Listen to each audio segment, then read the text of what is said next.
जय जय सीताराम। सभी भक्तजनों को जय जय सीताराम। आज की कथा में गोस्वामी तुलसीदास जी ब्राह्मण के चरणों की वंदना करते हैं। ब्राह्मणों के चरणों की वंदना करते हुए कहते हैं, बंदौ प्रथम महीसुर चरना, मोह जनित संशय सब हरना। कहते हैं गोस्वामी जी कि अब हम पहले हमने गुरुदेव के चरणों की वंदना की, अब हम ब्राह्मणों के चरणों की वंदना करते हैं। यहां पर उन्होंने विप्र नहीं लिखा, लिखा महीसुर। मह माने पृथ्वी, सुर माने देवता। जो पृथ्वी के देवता हैं, ऐसे ब्राह्मणों के चरणों की मैं वंदना करता हूं। देखिए, ब्राह्मणों को पृथ्वी का देवता कहा गया। उनको भूदेव कहते हैं, भूदेव, क्योंकि हमको देवता तो मिलते नहीं। उनका आह्वान, उनके तपस्या। परंतु संसार के लोगों को बताना चाहता हूं, यहां पर जो ब्राह्मण है यही इस पृथ्वी पर देवता है। इसलिए ब्राह्मण देवता कहा जाता है। जब आह्वान करते हैं तो ब्राह्मण देवता के भी आह्वान किया जाता है। इसलिए गोस्वामी जी ने कई जगह, और जिस प्रकार से भगवान परशुराम जी ने अवतार लिया था, एक और कारण है ब्राह्मणों को पृथ्वी का देवता कहने के कारण, क्योंकि सारी पृथ्वी जो है इसके स्वामी कौन है? ब्राह्मण है। इसका स्वामी कोई नहीं है। संसार के लोग कहते हैं ना, ये हमारी, ये हमारी, ये सारी पृथ्वी ब्राह्मणों की है। पहले तो ऐसे, दूसरा प्रमाण भी है। जिन राजाओं ने अपने वश में पृथ्वी को किया, राज्य किया, भगवान परशुराम जी ने 21 बार भुजबल भूम भूप बिनु कीन्ही, विपुल बार मह देवह दीन्ही। परशुराम जी कहते हैं कि देखो, भुजाओं के बल से मैंने भी इसे जीत लिया। पहले तो ये जो ब्राह्मण देवता ही है, पृथ्वी के देवता ही है। भगवान ने जब सृष्टि की रचना की है तो पृथ्वी का स्वामी ब्राह्मणों को ही बनाया। एक तो यह है। दूसरा, अगर किसी को संदेह हो तो परशुराम जी कहते हैं, भुजाओं के बल से भी मैंने इसे जीता। भुजबल भूम भूप बिनु कीन्ही, राजाओं से विहीन कर दी पूरी पृथ्वी। एक बार नहीं, 21 बार। अब विपुल बार मह देवह दीनी। और जब भुजाओं के बल से एक ब्राह्मण ने ही जीती, और ब्राह्मणों को ही महदेव, ब्राह्मणों को ही दे दी। अब देखिए, यहां पर गोस्वामी जी ने महदेव का क्यों, महदेव शब्द का प्रयोग क्यों किया था? क्योंकि बताया कि परशुराम जी ने जीती जरूर, परंतु दी किसको? महदेव, जो पृथ्वी के देवता थे। अर्थात ये पृथ्वी थी तो उन्हीं की, उनके द्वारा राजाओं के पास पहुंची, जो अवैध रूप थी, अवैध थी, उसको पुनः उन्होंने जीत कर पुनः उन्हीं के पृथ्वी के देवताओं को दे दी। तो पृथ्वी के स्वामी कौन है?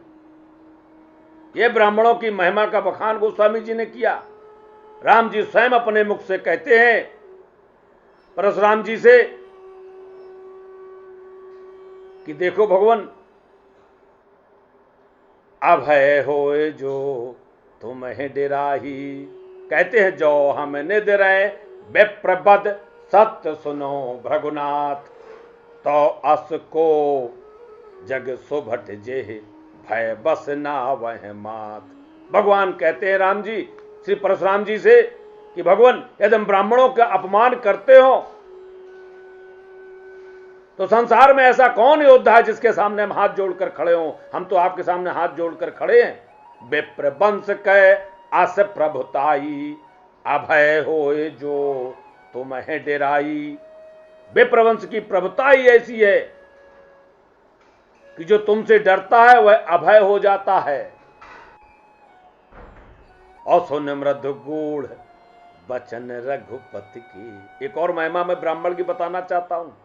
संसार में भ्रम है ब्राह्मणों के बारे में, भगवान खासकर परशुराम जी के बारे में।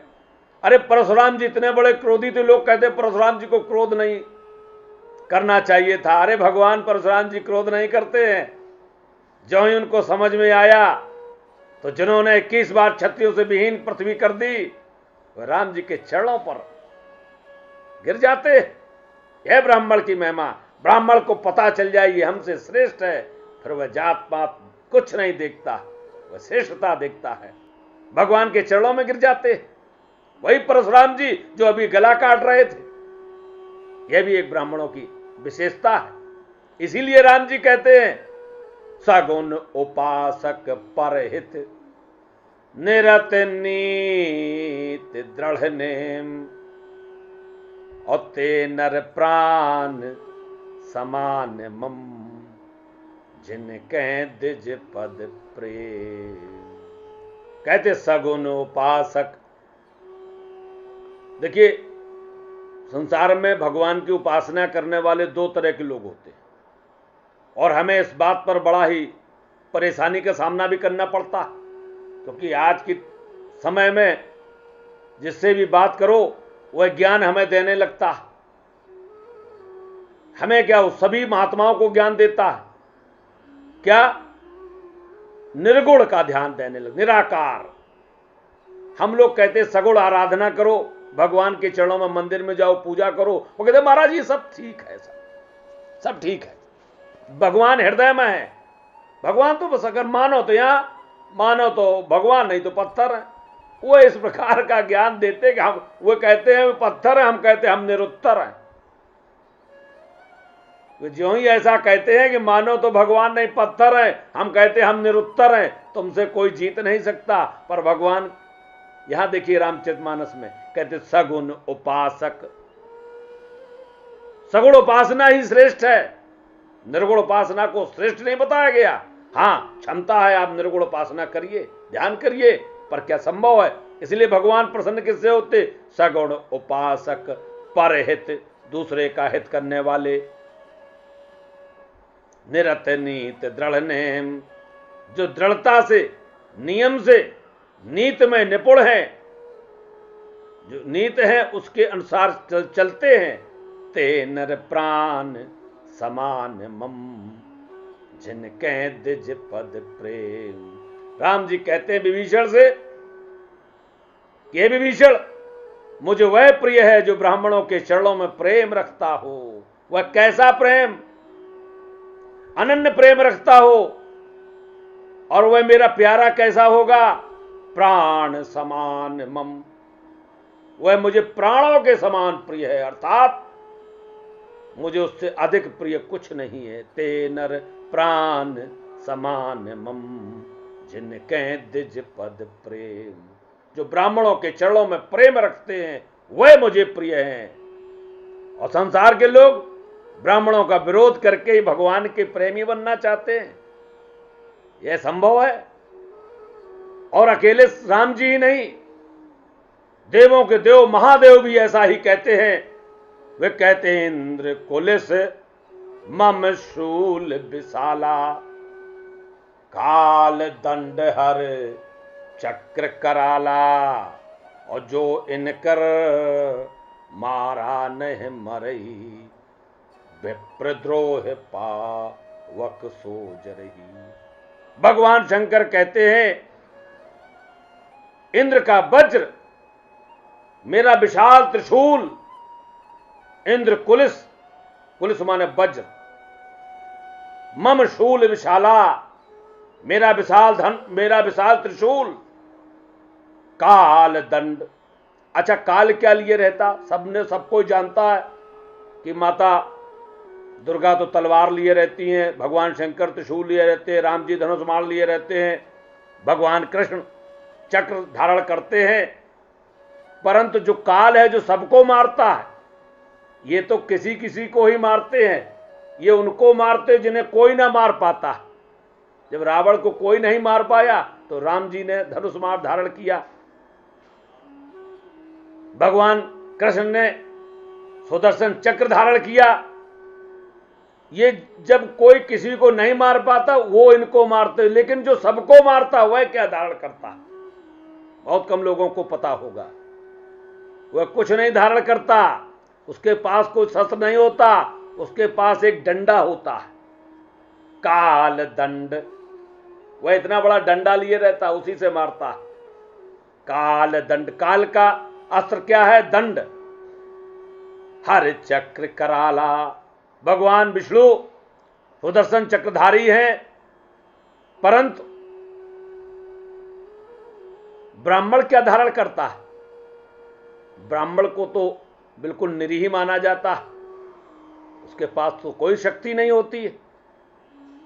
परंतु भगवान शंकर कहते हैं जो इनकर मारा नहीं मरई, जो इनसे भी नहीं मरता, चक्र से ना मरे, त्रिशूल से ना मरे, काल के दंड से ना मारा जाए, इंद्र के वज्र से ना मारा जाए, विप्रद्रोह पावक सोजरी, ब्राह्मण के द्रोह रूपी अग्नि में वह भस्म हो जाता है। इसलिए विप्रद्रोह पर द्रोह विशेषा, विप्र का द्रोह, ब्राह्मण का द्रोह विशेष द्रोह होता है, ये क्षमा नहीं इसकी होती है। इसीलिए गोस्वामी जी यहां पर कहते हैं बंदऊ प्रथम महीसुर चरना, मैं प्रथम वंदना किसकी करता हूं? ब्राह्मणों के चरणों की वंदना करता हूं। मोह जनते संशय सब हरना, जो मोह से, अज्ञान से उत्पन्न सारे संशयों का हरण करने वाले हैं, ऐसे ब्राह्मणों के चरणों की वंदना करता हूं। और इस प्रकार से गोस्वामी जी ने यहां पर ब्राह्मणों के चरणों की वंदना की और ये वीडियो यहीं पर समाप्त होता है। जय जय सीताराम।